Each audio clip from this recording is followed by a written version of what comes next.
Monsieur Longuet, le ministre de la Défense, dit qu'il y a des images de part et d'autre, elles seront diffusées, ces images. On verra bien que ça n'est pas un soldat français qui met la main physiquement, cette défense me paraît dérisoire, même si ce n'est pas les Français. C'est eux qui ont détruit la présidence. Qu'on ne nous raconte pas d'histoire. Bon. C'est le type qui dit « Moi, je n'ai pas retiré la culotte de la fille qui a été violée. Bon, oui, mais tu sais, toi qui lui tenais les bras. C'est audacieux comme comparaison, non? Pardon? C'est audacieux comme comparaison. C'est un viol? On a violé la Côte d'Ivoire? Bien sûr, on a violé la constitution de la Côte d'Ivoire. On a violé l'indépendance d'un État. On s'est comporté comme au 19e siècle. Il est vrai qu'actuellement, le gouvernement français juge de l'univers entier. Le Conseil constitutionnel à Abidjan a pris une décision. Il n'a pas d'autorité. La Cour suprême à Mexico prend une décision concernant une Française en prison. Madame Alliot-Marie, dont la réputation d'intégrité morale, l'autorité morale est incontestable, déclare que cette décision est inique. Mais nous sommes en pleine folie. Elle a dit c'est un déni de justice, en effet. Nous sommes en pleine folie. Oui. Écoutez ce que dit François Barouin, le porte-parole du gouvernement, parce que l'accusation sous-jacente, évidemment, que vous êtes en train de porter, c'est le retour de la France-Afrique. Elle est même à peine sous-jacente, pour être honnête dans vos propos. Pas sous-jacente, elle est explicite. Elle est explicite. Écoutez la réponse du porte-parole du gouvernement, c'était ce matin. La France a été, je pense, de mon point de vue et du point de vue de tous les observateurs, absolument remarquable et inattaquable, qu'on le veuille ou non. C'est pas parce qu'elle est attaquée par Madame Duflot qui semble verser des larmes de crocodile sur la disparition de Monsieur Gbagbo. Ou Monsieur Drey, par exemple, qui parle de France-Afrique.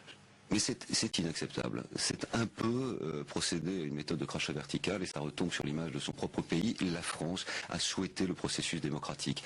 Vous êtes un adepte du crachat vertical ? Moi, là, je ne rentre pas dans cette polémique. Seuls les gens dans une situation désespérée, voulant cacher la vérité, peuvent polémiquer de cette manière. Je dis simplement que le chef de l'État en Côte d'Ivoire, qu'on l'approuve ou qu'on ne l'approuve pas, a été renversé à la suite d'une attaque des troupes françaises. Battu lors des élections. D'une attaque des troupes françaises. Ouais. Et que la France se mêle de contrôler si les élections sont bien en Côte d'Ivoire, si la justice fonctionne bien à Mexico. C'est délirant. Le fait que tout ça soit sous un mandat de l'ONU, des Nations Unies. Oui, mais l'ONU, c'est un pays, c'est une organisation qui... Le fait que l'ensemble de la communauté internationale ait reconnu la validité de cette élection ne vous effleure pas. Pas l'ensemble. Bon. L'Afrique du Sud est réticente, l'Angola est réticent, la Russie est réticente, l'Inde est réticente. Bon. Et d'autre part, l'ONU, pendant 15 ans, a ignoré l'existence d'1 milliard de Chinois. Vous dites, je l'ai lu, la France aide et inspire, c'est le patron. Oui, bien sûr. Oui. Qui est le patron, là? Nicolas Sarkozy? La France est le patron, M. Ouattara, c'est l'exécutant. La France est le patron. Oui. Nicolas Sarkozy est le patron de Ouattara? Oui. Sans doute, oui. D'ailleurs, c'est un fait, ça on le dit dans les journaux. Sarkozy téléphone à Ouattara, il faut faire ceci, il faut faire cela. Et Ouattara doit répondre, oui, patron. Vous pensez? Ça se passe encore comme ça? Vous ne faites pas beaucoup de crédit à M. Ouattara? Quand même un homme politique qui a été formé dans des universités américaines, qui a travaillé longtemps au FMI. Écoutez, les gens sont formés dans une université américaine, je ne vois pas du tout que ce soit un certificat de bonne conduite. Je n'ai pas dit ça, je dis que ce n'est pas un benet, M. Ouattara. Non. Non. Mais pour être obéissant, on n'a pas besoin d'être un benet. Un polytechnicien peut être un homme faible, et un illettré, un type avec du courage. Qu'est-ce qui motive la France pour vous dans cette affaire? C'est la question que je me pose. Parce que si je suis allé là-bas en décembre avec M. Roland Dumas, comme vous le rappeliez, c'était parce qu'on ne comprenait pas pourquoi la France se mêlait de ce contentieux électoral, se disputait avec un gouvernement, alors que Total a le pétrole, Bouygues a l'eau, Bolloré a le port, et qu'il y a 12 500 Français qui vivent comme des coqs en pâte à Abidjan. La démocratie peut-être?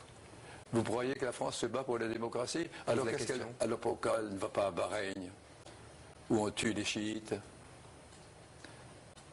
Vous pensez qu'on a la démocratie sélective? Bien sûr. Ouais. Vous comprenez qu'il y a des Français qui sont fiers du rôle qu'a joué la France dans cette affaire-là? Vous comprenez qu'il y a sans doute ce soir, en nous regardant, des gens qui se disent « mais non, on a bien fait ». Je crois aussi qu'il y a beaucoup de gens qui disent « qu'est-ce qu'on fout là-bas ». Qu'est-ce qu'on fout? Vraiment? Oui, je suis persuadé que beaucoup de Français disent « qu'est-ce qu'on fait là-bas ». Et si jamais des Français sont tués, alors là, ça sera encore plus d'indignation. Vous agitez la menace, finalement? Je n'agite rien du tout, je constate simplement, quand les gens jouent avec des allumettes, je dis vous allez mettre le feu, c'est pas une menace. Vous avez inventé un concept en matière de défense, qui s'appelle la défense de rupture. Oui. La défense de rupture. Le mot rupture est employé par des hommes politiques d'ailleurs à ma suite. Il me semble. qui consiste à accuser l'accusateur en prenant à témoin l'opinion publique. Oui, Est-ce que ça n'a pas trouvé sa limite dans cette affaire-là?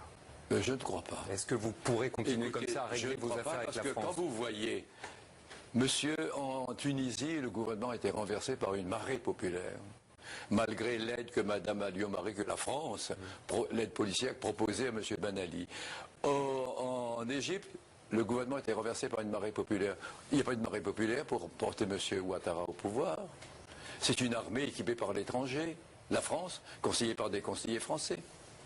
Et quand ils sont arrivés dans une grande ville peuplée, alors là, ça a été l'échec. Et là, on a appelé le protecteur en disant viens à la rescousse, on n'arrive pas.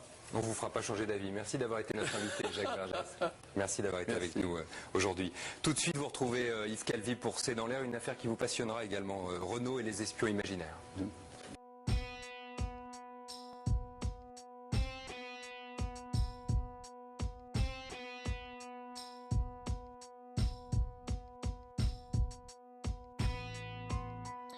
Monsieur Ziegler, on sait que Laurent Gbagbo voulait abandonner le franc CFA, Oui. Qu'il avait commencé à importer des machines pour battre Oui. monnaie. Quelle est votre opinion là-dessus? On sait que vous avez préfacé le livre de Nicolas Gbagbo, le Oui. franc CFA et l'euro contre l'Afrique. D'abord, c'est ma préface, mais enfin, il faut parler du livre, parce que le Tout à fait, livre est vraiment excellent. Hein. Et il pose, c'est un des très rares ouvrages universitaires scientifiques qui pose la vraie question, est-ce qu'on peut être indépendant quand sa monnaie est gérée par l'ancien colonisateur, qui est le néocolonisateur? Évidemment, on ne peut pas. Alors, il avait, lui,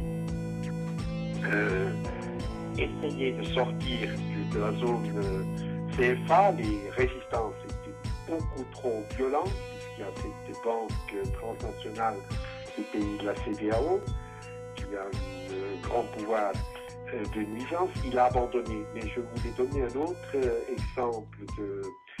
Je me souviens, il est venu à Genève en février 2002.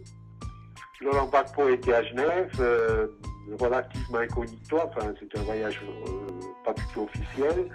Il est venu voir l'Organisation mondiale de la santé, puisque, et je me souviens très très bien, on a discuté le soir dans sa chambre, et il me dit, je veux introduire en Afrique maintenant la première assurance maladie généralisée.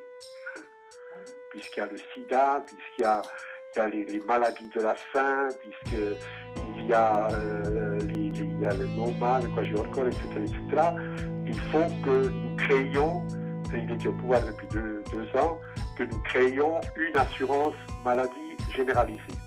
Et je me souviens, comme si c'était hier, il m'a dit, tu verras, la réaction va être terrible, puisque les trusts pharmaceutiques français et autres, mais surtout français, avaient en main totalement les services de la santé, et dictaient le prix, évidemment, en Côte d'Ivoire. Et il était venu à Genève pour discuter avec l'Organisation mondiale de la santé d'une aide, d'une coopération, d'une assistance dans ce moment de réforme essentielle.